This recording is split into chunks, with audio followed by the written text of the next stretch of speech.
Hey y'all, and a big warm welcome to my channel. I'm Ikra, and I'm just so thrilled to have you here with me today. Today, we're diving into a step-by-step guide on how to become an interior designer. We're going to walk through it together, from laying that first foundational brick of education to building a portfolio that truly sings your song. My hope is that by the end of our time together, you'll feel inspired, equipped, and ready to take those first or next steps towards your own design dreams. So grab a cup of something cozy, settle in, and let's talk about how you can turn that passion for design into a beautiful reality. I'm so excited to share this with you. Let's talk about that first big step, education. Having a solid foundation is like building a house on strong, steady ground. It gives you the tools, knowledge, and confidence to execute beautiful spaces thoughtfully and professionally. Education is like the wood and kindling that helps your passion grow into a steady flame. It teaches you the why behind the what, why certain colors evoke emotions, why layouts maximize flow. There are different paths in formal education. Find what feels right for you.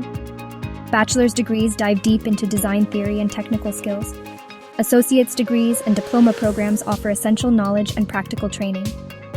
Education helps you understand materials, building codes, and software like AutoCAD. It trains your eye to see details, analyze spaces, and solve problems creatively. Explore your options with an open heart and a curious mind. Once you've built that educational foundation, the next step is gaining real-world experience. Experience is where theory meets practice, where your knowledge gets tested and refined. Internships are a great way to start. Learn from seasoned designers, see firm operations, and contribute to projects. Entry-level jobs are also valuable. Support senior designers, learn about products, and interact with clients. Observe their problem-solving skills and communication. Hands-on work brings unique satisfaction. Measure spaces, select finishes, and see projects come together.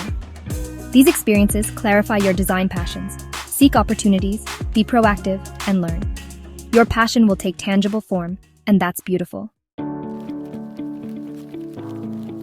Now, let's talk about something that is so near and dear to my heart when it comes to showcasing your talent, your portfolio.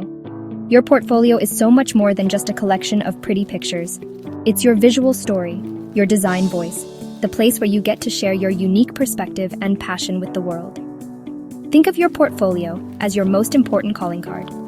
It's often the very first impression a potential client or employer will have of you and your work. So, you want it to be thoughtful, well-curated, and a true reflection of your skills and style. A common question I hear is, what if I don't have any professional client work yet? And that is perfectly okay, especially when you're starting out. Your portfolio can absolutely include your best student projects. Those projects often showcase a tremendous amount of creativity, research, and technical skill. You can also include personal projects. Maybe you redesigned a room in your own home, or helped a friend or family member with a space. Document these projects beautifully. Take good quality before and after photos. The key is quality over quantity. It's better to have a smaller selection of truly outstanding projects that are well presented than a huge collection of mediocre ones. Each project you include should tell a story. What was the challenge? What was your design concept? How did you solve the problems and meet the needs of the even hypothetical client? Let your process shine through. And speaking of telling a story, don't just show the final aftershots, as tempting as that might be. Including some of your process work can be incredibly compelling. Think about incorporating mood boards that show your color palettes and material selections. Maybe include a few key sketches or floor plans that illustrate your space planning skills. Renderings, if you have them, can also be a fantastic way to showcase your vision. Consider the format of your portfolio too. In today's world, a digital portfolio is essential, a website or a beautifully designed PDF that you can easily share. But there's still something so special and impactful about a physical portfolio, especially for in-person meetings. Your portfolio is your voice in the design world. Make sure it sings your song, loud and clear. All right, sweet friends, let's talk about something that might feel a little outside the design studio, but is just as crucial to building a thriving career: networking. At its heart, networking is about community. It's about finding your people, other designers, suppliers, contractors, architects, mentors, folks who understand the unique joys and challenges of this creative field. These connections can lead to collaborations, job opportunities, invaluable advice, and sometimes lifelong friendships. One wonderful way to start building these connections is by joining professional organizations. Groups like the American Society of Interior Designers, ACID, or the International Interior Design Association, IIDA, offer incredible resources, educational opportunities, and, most importantly, a built-in network of peers.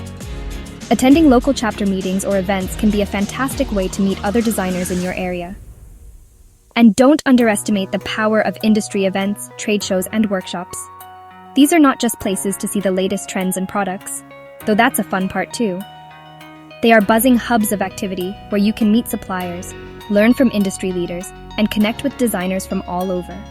It's also so important to build relationships with the people who help bring our designs to life. The contractors, the painters, the electricians, the upholsterers.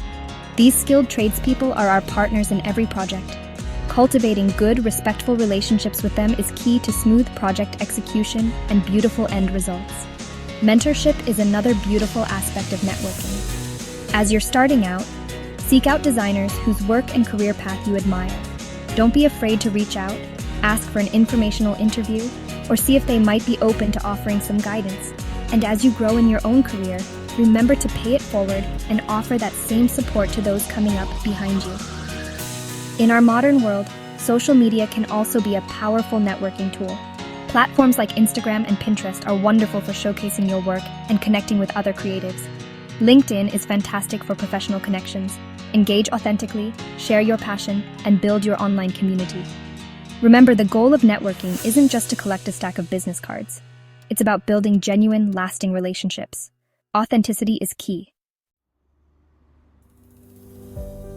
Our final chapter today, but certainly not the end of the story, is about something I believe is at the very soul of a fulfilling design career: continuing education and lifelong learning. The world of interior design is not static. It's wonderfully dynamic, always evolving, always bringing new ideas, new materials, and new technologies to the forefront. Think about how much has changed even in the last few years. New sustainable materials, smart home technology, evolving trends in how people want to live and work in their spaces. There are so many ways to continue learning long after you've finished any formal schooling. Workshops and online courses can be fantastic for diving deep into a specific new skill or area of interest. Maybe you want to learn more about sustainable design practices, or master a new rendering software, or explore the principles of biophilic design. Industry publications, blogs, and podcasts are also incredible resources for staying up to date. Make it a habit to read design magazines, follow influential design thinkers online, and listen to conversations about what's happening in the industry. Attending conferences and trade shows, which we talked about for networking, also plays a huge role in continuing education. These events often feature seminars, keynote speakers, and product demonstrations that can expose you to cutting-edge ideas and innovations. And don't forget the learning that comes from your peers and your own experiences. Every project you complete is a learning opportunity. What worked well? What would you do differently next time? Talking with other designers, sharing challenges and successes, can also be incredibly insightful. One area that's becoming increasingly vital is sustainability and green design.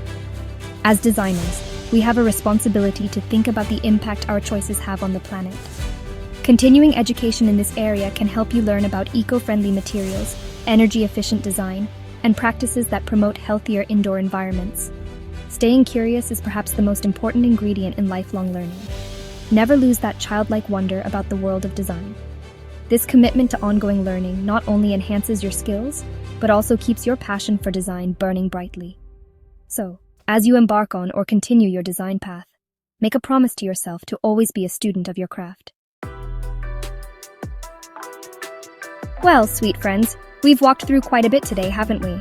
From laying that strong foundation with education, to rolling up our sleeves for real-world experience, crafting a portfolio that tells your unique story, building those vital connections through networking, and committing to that beautiful journey of lifelong learning.